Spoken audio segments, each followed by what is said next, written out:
আসসালামু আলাইকুম, সবাইকে ওয়েলকাম জানাচ্ছি আমার চ্যানেলে। বরাবরের মতো চলে আসলাম আপনাদের সামনে আরও একটি রেসিপি নিয়ে। আজকে আপনাদের সাথে শেয়ার করছি একটি মিষ্টির রেসিপি।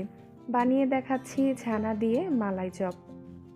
দেখে নিশ্চয়ই বুঝতে পারছেন ছানার এই মালাই চপটি ভীষণ সফট হয় আর সেই সাথে খেতেও ভীষণ মজার হয়। পুরো ভিডিওটি দেখলে আপনারাও ছানা দিয়ে একদম পারফেক্ট মালাই চপ বানাতে পারবেন খুব সহজে। সো গাইস, আর কথা না বাড়িয়ে চলুন দেখে নেওয়া যাক রেসিপিটি। মালাই চপ বানানোর জন্য প্রথমেই ছানা রেডি করে নিচ্ছি।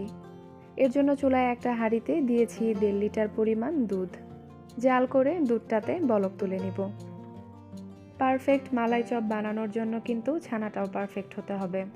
এর জন্য আমি আপনাদের সাজেস্ট করব আমার এই ছানা বানানোর প্রসেসটি ফলো করতে। দুধের মধ্যে বলক ওঠার পর আরও 5 মিনিট সময় নিয়ে জাল করে নিব দুধটাকে। এই পর্যায়ে ছানা বানানোর জন্য একটা বাটিতে নিলাম 1 কাপ পরিমাণ পানি। এর মধ্যে দিয়ে দিচ্ছি 1/4 কাপ ভিনেগার। পানি আর ভিনেগারটাকে ভালোভাবে নেড়ে চেড়ে মিশিয়ে সাইডে রেখে দিচ্ছি। তো বলক ওঠার পর দুধটাকে আরও 5 মিনিট জাল করে নিয়েছি। এই পর্যায়ে দুধটাকে চুলা থেকে নামিয়ে নিচ্ছি। এখন ভিনেগার মেশানো সেই পানিটা এর মধ্যে অল্প অল্প করে দিব আর অনবরত নাড়তে থাকব। একটু ওয়েট করতে হবে, সাথে সাথেই কিন্তু এটা ছানা হবে না। ভিনেগার মেশানো পানি সবটুকু দেওয়ার পরেই দুধটা ছানা কাটবে। তো এই পর্যায়ে দুধটা কিন্তু ছানা হয়ে গেছে। এখন এর মধ্যে অ্যাড করছি পর্যাপ্ত পরিমাণে পানি। এখানে কিন্তু আমি ঠান্ডা বা গরম পানি ব্যবহার করিনি, নর্মাল টেম্পারেচারে থাকা পানি এখানে অ্যাড করেছি। একটা স্ট্রেনারে পাতলা পরিষ্কার সুতি কাপড় বিছিয়ে ছানাটাকে ছেঁকে নিলাম। এই পর্যায়ে এর মধ্যে পানি দিচ্ছি না, যেহেতু আগেই পর্যাপ্ত পরিমাণে পানি দিয়েছিলাম ছানার মধ্যে। তো যতটুকু সম্ভব ছানার পানিটাকে ঝরিয়ে নিব। তারপর ছানাটাকে স্ট্রেনারের ওপরেই রেখে দিব 2 ঘন্টার জন্য। আর এই 2 ঘন্টার মধ্যে ছানার মধ্যে থাকা বাকি পানিটুকু ঝরে যাবে।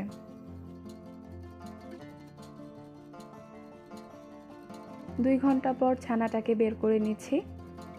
তারপর হাত দিয়ে ভেঙে নিচ্ছি ছানাটাকে। এই পর্যায়ে ছানার মধ্যে দিয়ে দিচ্ছি 1 চা চামচ চিনি আর 1 চা চামচ তেল।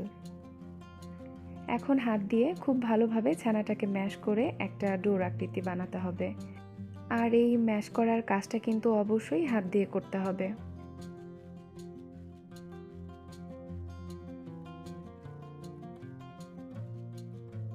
ছানা ম্যাশ করার যে পর্যায়ে দেখবেন যে ছানা দিয়ে খুব সহজে একটা ডোর আকৃতি দেওয়া যাচ্ছে আর এটা খুব সফট হয়ে গেছে, তখন বুঝতে হবে যে ছানাটা পারফেক্টলি রেডি হয়ে গেছে।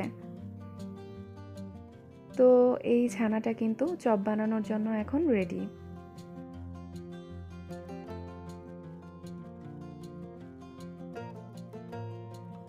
এখন আমি ছানার চপগুলো বানিয়ে নিব আর সবগুলো চপ যেন একই মাপের হয়, এর জন্য ছানাটাকে ছোট ছোট ভাগে ভাগ করে নিচ্ছি।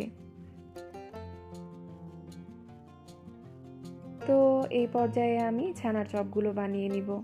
হাতের তালুতে নিয়ে এভাবে রাউন্ড করে হাত দিয়ে প্রেস করে একটু চ্যাপ্টা করে ছানার চপগুলো বানিয়ে নিচ্ছি।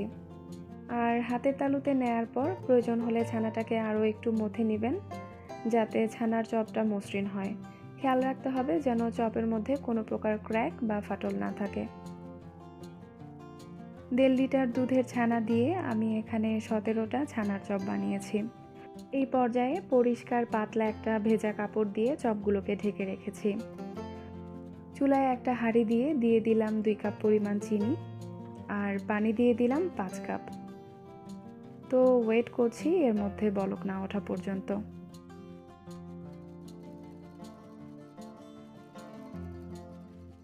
বলক ওঠার পর একে একে ছানার চপগুলো দিয়ে দিচ্ছি। তারপর এটাকে ঢেকে দিয়ে জাল করে নিব 20 থেকে 25 মিনিটের জন্য। আর এই পুরো সময়টাতে চুলাটা কিন্তু হাই ফ্লেমে থাকবে। যখন পুরোপুরি বলক উঠে যাবে তখন হাঁড়িটা এভাবে একটু মাঝে মাঝে দুলিয়ে দিতে হবে। 10 মিনিট পর ঢাকনাটা খুলে এর মধ্যে দিয়ে দিচ্ছি 1/4 কাপ গরম পানি। আমি যতক্ষণ পর্যন্ত এই মালাই চপটা জাল করব ততক্ষণই এভাবে 2 থেকে 3 মিনিট পর পর ঢাকনাটা খুলে 1/4 কাপ করে গরম পানি অ্যাড করব। যেহেতু হাই হিটে জাল করছি তাই চিনি শিরাটা কিন্তু ঘন হয়ে যাবে, যার জন্য কিন্তু এই প্রসেসটা করা।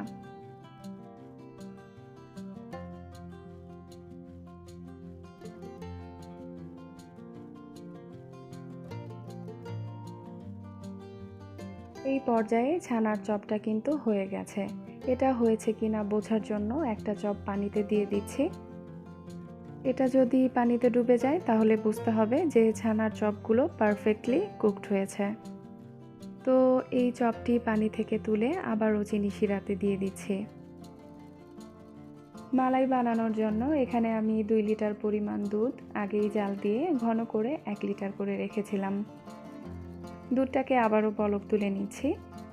দিয়ে দিচ্ছি হাফ কাপ পরিমাণ চিনি, আরও দিচ্ছি হাফ চা চামচ পরিমাণ এলাচের গুঁড়া। এলাচের গুঁড়া না থাকলে আপনারা কিন্তু এখানে আস্ত এলাচও ব্যবহার করতে পারবেন। বলক ওঠার পর দুধটাকে আরও 8 থেকে 10 মিনিটের মতো জাল করে নিতে হবে। মালাই চপের মালাইটা কিন্তু রেডি হয়ে গেছে। এখন মালাইটা অন্য একটা পাত্রে ট্রান্সফার করে নিচ্ছি। তারপর মালাইটা গরম থাকা অবস্থায় ছানার চপগুলো মালাইয়ের মধ্যে দিয়ে দিচ্ছি। ছানার চপগুলো কিন্তু চুলা থেকে নামিয়ে ঠান্ডা করে নিয়েছিলাম। যতটুকু সম্ভব ছানার চপগুলো থেকে চিনি শিরা চিপে বের করে তারপর চপগুলো মালাইয়ের মধ্যে দিয়ে দিচ্ছি।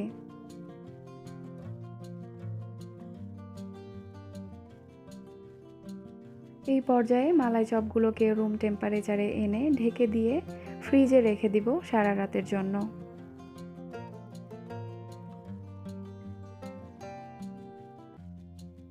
এটা ছিল পরের দিন সকালবেলা।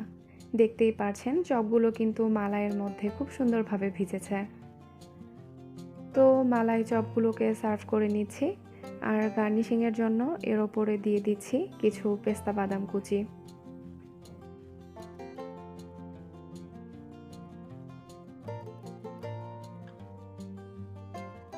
একটা মালাই চপ কেটে আমি আপনাদের দেখাচ্ছি, তাহলে আপনারা বুঝতে পারবেন যে মালাই চপগুলো কতটা পারফেক্ট হয়েছে। সো গাইজ, আজ এ পর্যন্তই। পরবর্তী ভিডিও দেখার আমন্ত্রণ জানিয়ে শেষ করছি। সে পর্যন্ত সবাই সুস্থ থাকুন, ভালো থাকুন। আল্লাহ হাফেজ।